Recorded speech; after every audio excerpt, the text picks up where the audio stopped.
Love marriage में लड़की 17-20 साल के अपने बाबू के प्यार भुला जाई, माई के प्यार भुला जाई।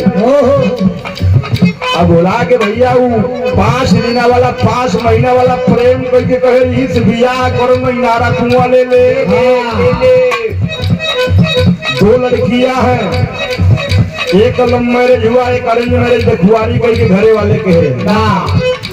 लव मैरिज बहुत दिन चलता नहीं है। 15 दिन चलता है इनके। बाकी ओकरे बाद आवाज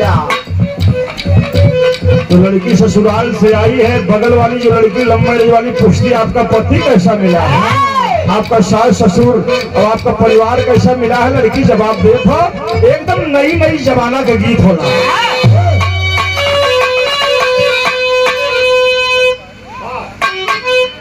हम तो पार गई हो सुनर पार गई हो,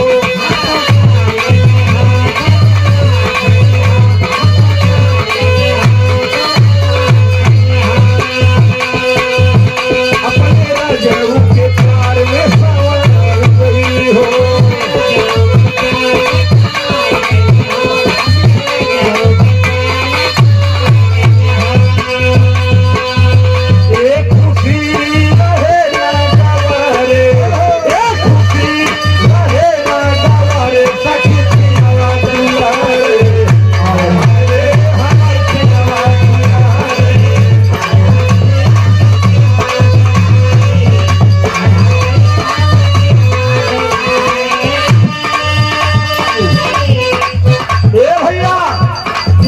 बाबूजी हमार माई हमार चाचा हमार मामा हमार नाना देख के बियाह के हैं। जैसा पति मैं चाह रही थी वैसा मिल गया, मेरा भाग जग गया। कहन तोड़ वाला कहन पाया दिन ठीक रहा, लेकिन बाद 70 डिग्री लेवे लगे।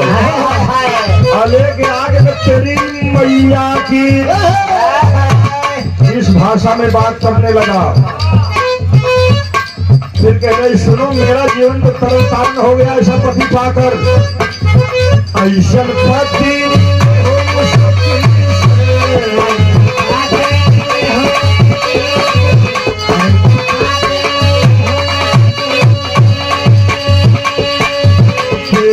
मजा सखी होती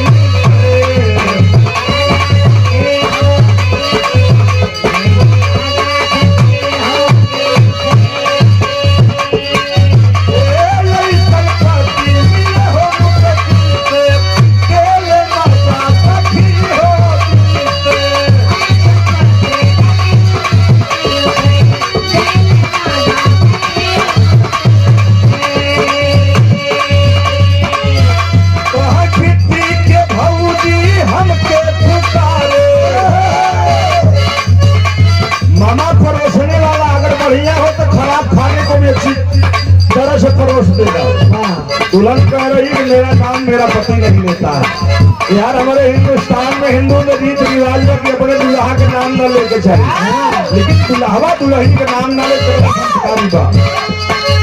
गिट्टी के भौजी हमके पुकारे सखी की आवाज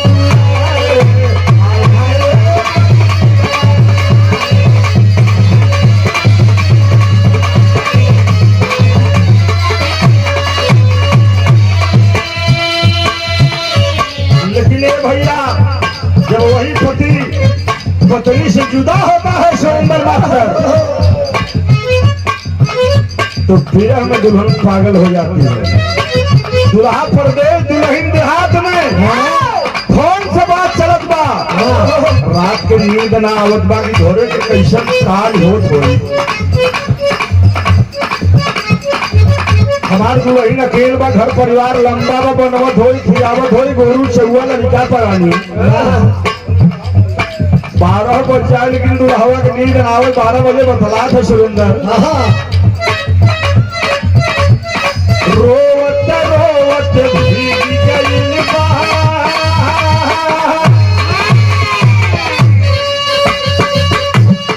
रोवत रोवत भीग गइल बहार।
नाफा मत लीजिए आप लोग।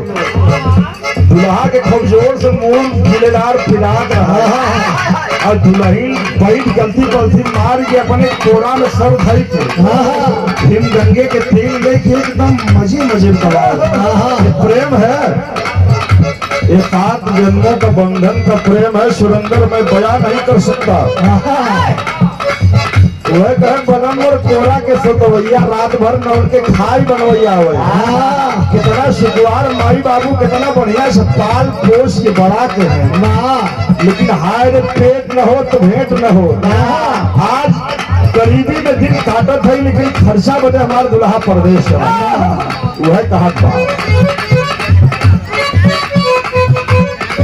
समाज के बड़े ही सम्मानित, बड़े अजीज मित्र, धर्म के बड़े भाई, हमारे मुंशी भाई के साधु सुरेश खरवार भीमपुर कैटर्स की जो व्यवस्था देख रहे हैं, हलवाई की पूरी जिम्मेदारी आपके कंधों पर है और आपका काम 16 आना एकदम शुद्ध होता है। आपके सपुत्र द्वारा 100 रुपए का आशीर्वाद दिया गया, बहुत सारा आशीर्वाद है। अपने कुल खानदान का नाम रोशन करो, मेरी हार्दिक शुभकामना है। और इस भाव को समझते हुए समाज की चीज आजकल पूरा परिवार पहले जब कौड़ा बढ़े तो सभी एक जगह बैठ के 1-2 घंटा बितावे, तो जो बुजुर्ग होते थे वो बताते थे ये गलत है ये सही है, लेकिन मामा आज जवन समय आई दुल्हन दुल्हा एक साथ 10 मिनट ना गल 10 मिनट में मोबाइल हाथ में हो ऐसे तो स्क्रीन टच आएगा, आगे पीछे होने लगी। बच्चा नहीं बैठ सकता परिवार के साथ, संस्कार कहाँ से पाएगा। आज जमाने का दोष देते हैं, लेकिन संस्कार कहीं से दिखता नहीं है, दिया जाता है। जब आपके साथ बच्चा बैठेगा तब वो अच्छाई बुराई को जान पाएगा। आपका जो अनुभव है जीवन का, जो आपने जिया है, वही अपने बच्चे को बताएंगे। ये मोबाइल कभी नहीं बता सकती, पढ़ाई करा सकती, अच्छाई भी है बुराई भी है, मोबाइल अच्छी भी है बहुत बुरी भी है। आजकल कुल लड़का खेलत हवा उनसे पबजी सरवा गेम चलो, उनसे अगर शिक्षा के बारे में पूछूंगा, याद करो बाबा साहब भीमराव अम्बेडकर का वह समय आया था कि अगर स्कॉलरशिप बड़ौदा के राजा सियाजी राव नहीं दिए होते वो पढ़ाई रुक गई होती। एक बच्चे वो भी थे आज भारत रत्न कहला रहे हैं, जिनका संविधान लिखा हुआ पूरे देश पर लागू है, पूरे विश्व में उनका स्टैचू बनाया जा रहा है।